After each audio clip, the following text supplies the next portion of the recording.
Let me tell you this. Calm is something very infectious, especially changing circumstances to coming to Portugal and finding a rhythm as a family and also creating spaces for each other. Marie is at a workshop for Ayurvedic cooking at the moment. Harley was crying.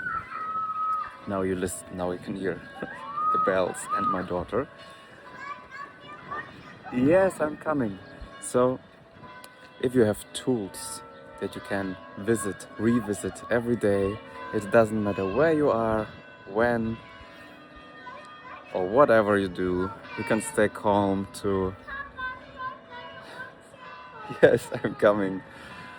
To stay calm, to regulate not only yourself, but your circumstances, your wife, which now can, in my case, enjoy workshop, my daughter, my son is sleeping.